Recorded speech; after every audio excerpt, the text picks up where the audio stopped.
Selesai sudah jarah ke Abu Dimyati. Sudah jalanan ziarah ketiga makam, sama makam Syabul Jabar, Sesang Hadiah dan Abu Dimyati sudah kepenuhan. Semoga berkah untuk semua.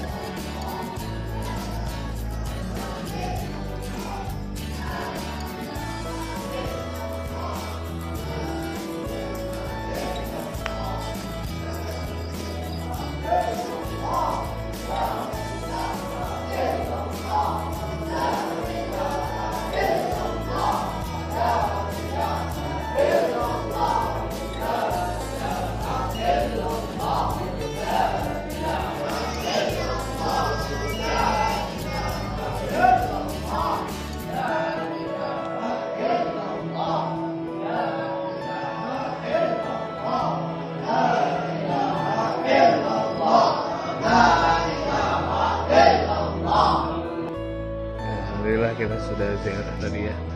Ini makamnya. Tadi karena tahu ramai jadi kita dokumentasikan.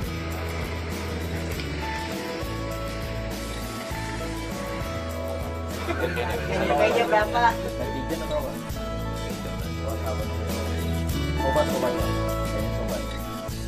Malam sobat Nokecot. Malam ini kita wisata religi di tanah Banten. Stay tune. Jangan lupa like, subscribe, and share, and comment. Jangan lupa nyalakan share notifikasinya ataupun dinyalakan. Ntar itu mah kalau udah mau main ini Parah juga potong-potong. Coba Om Yayat, abangnya kondisi dulu.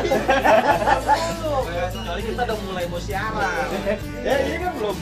Oh belum. Ini baru nanti kalau pembukaan aja kan. Terus itu udah. Coba kecap. Kecap.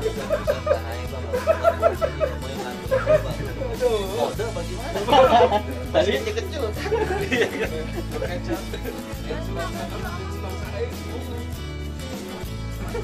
Tanah Banten.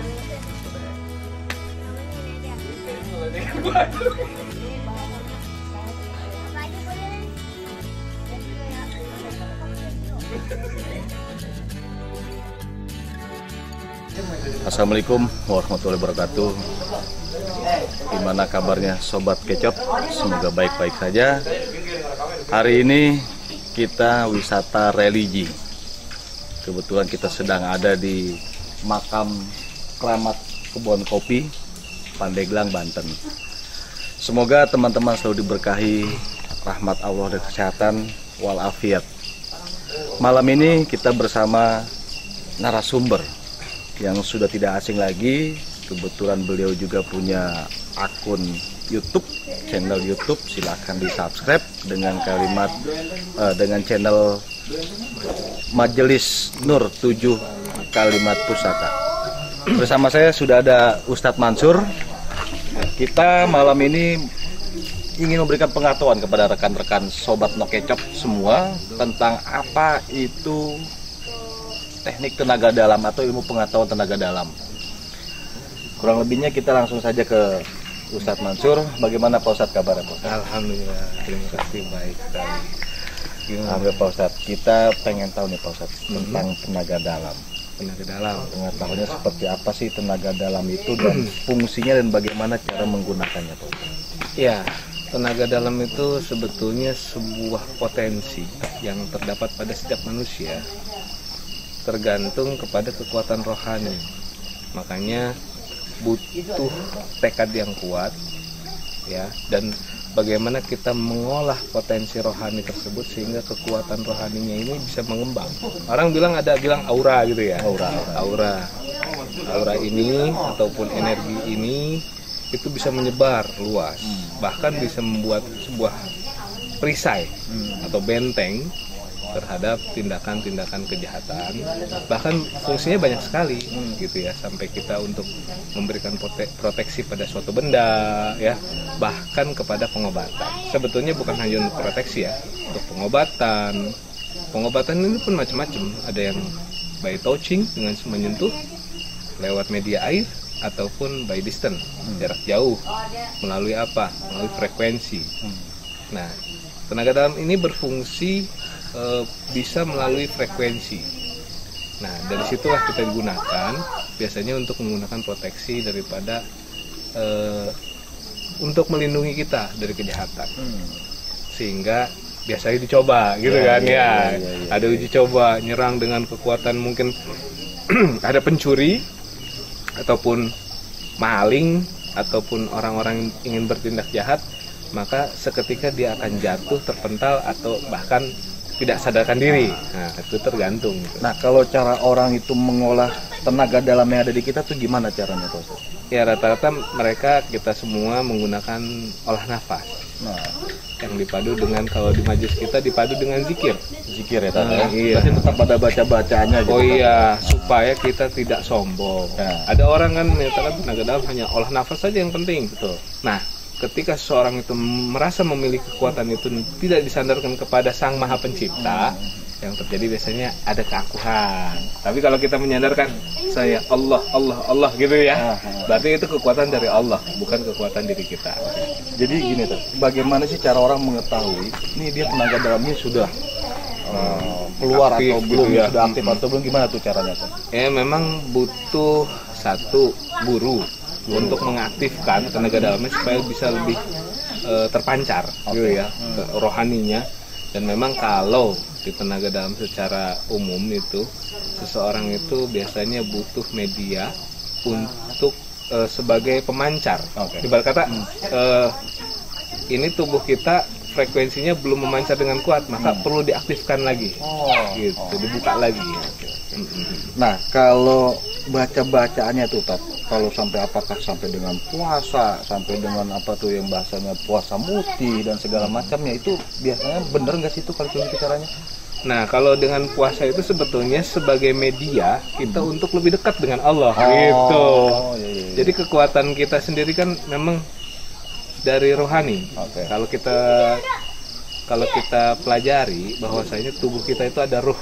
Nah, ruh inilah, potensi ruh ini kan hanya untuk, katakanlah ya saat ini hanya untuk menghidupkan tubuh kita. Tapi potensinya kita kembangkan lagi.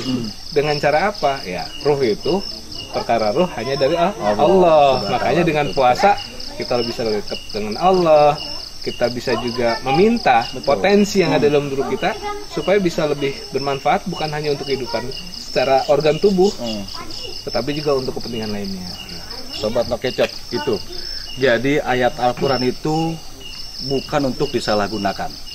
Mungkin banyak wapok-wapok atau jimat yang katanya kalau dimasukin ke dompet ini anti kebal. Sebenarnya nggak begitu caranya. Kalau emang kita pengen ilmu tenaga dalam kita keluar, olah atau kalau perlu atau bahkan wajib ya Tata punya guru, karena itu pagarnya ya. Betul. Pagarnya. Jadi bukannya kita asal baca Bismillah besok bisa mentalin orang, atau mungkin nggak bisa begitu juga Tata ya. Berdasarkan perkataan alim ulama ya, semua sepakat man lam saykhun wa lam yakun lahu saykhun fa saykhuhu syaitan. Siapa yang tidak punya guru, terutama di ilmu rohani ya, kan harus ada ijazah, betul. Ada sanad, ini ilmu dari siapa, gurunya siapa, nyambungnya kemana, kan gitu ya. Kalau tanpa adanya guru, maka dikatakan di situ adalah gurunya adalah setan. Nah, kalau sampai itu yang ada saya pernah dengar cerita, dia mengamalkan suatu ayat karena nggak ada gurunya, tapi ada juga yang ada gurunya, itu bisa gila. Nah, itu penyebabnya apa biasa itu? Nah, itu syaitan tadi itu. Malam yakun lahu syekhun fa saykhuhu syaitan. Siapa yang nggak punya guru, terutama ilmu rohani, puasa, misalnya gini, Anda beli buku gitu kan, ilmu tentang ilmu-ilmu gaib, termasuk ilmu tenaga dalam, tanpa ada pembimbing, jangan salah, satu bisa merusak organ tubuh. Nah, salah satunya adalah kewarasan tadi. Setan udah masuk tuh. Sobat Nokecot ini pasti penasaran. Pak Ustadz bila bersedia nih kita mencontohkan.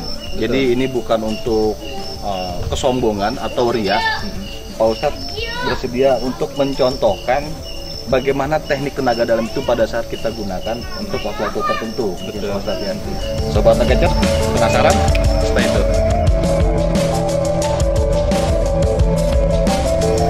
Saat ini Kang Jay kan kita sudah berikan air minum tadi ya, air minum aroma. Insya Allah ini berfungsi, sudah mengaktifkan tenaga dalam Kang Jay, tapi tetap harus perlu dilatih. Tapi minimal kita akan coba bagaimana, apakah betul gitu ya, tenaga dalam ini betul-betul punya pengaruh atau memang hanya hoax gitu ya. Betul.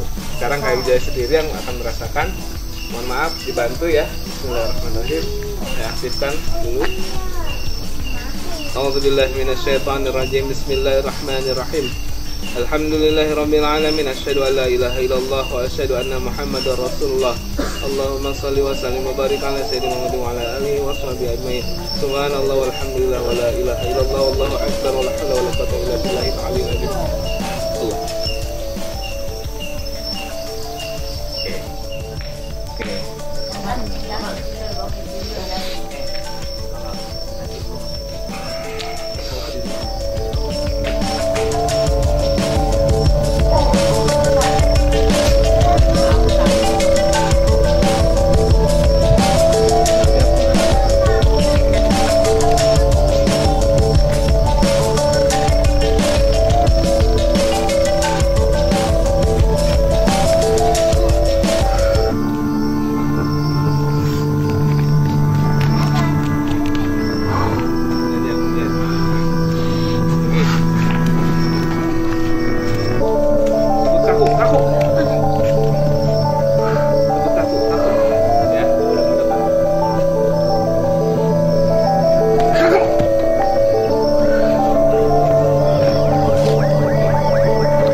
Ya alhamdulillah dicoba walaupun itu ya, karena Kang Jay juga mungkin belum terbiasa ya.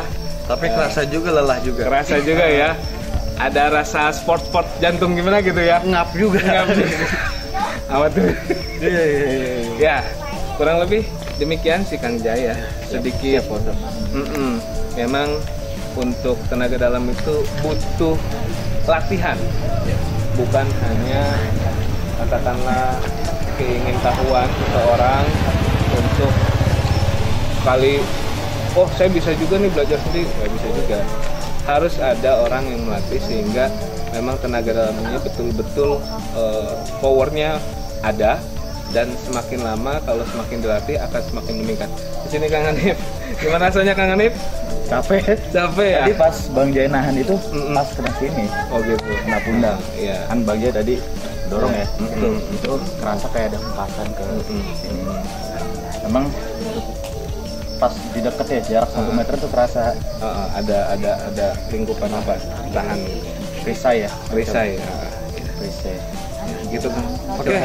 Sobat Nokecot, ternyata saya baru dicoba sedikit aja, padahal saya sebagai ininya ya, tapi kerasa capeknya. Jadi tenaga dalam itu bukan untuk main-main, dia harus dilatih secara kontinu, dan secara tekun, teratur, dan harus didampingi oleh guru atau pembimbing yang memang benar-benar menguasai di bidang tersebut. Kalau memang teman-teman ada minat ingin berlatih tenaga dalam atau segala macamnya, mungkin bisa belajar ke Pak Ustadz ya, kan? Nanti kontak personnya ya kita DM lah ya kan, atau kita kasih di link deskripsi.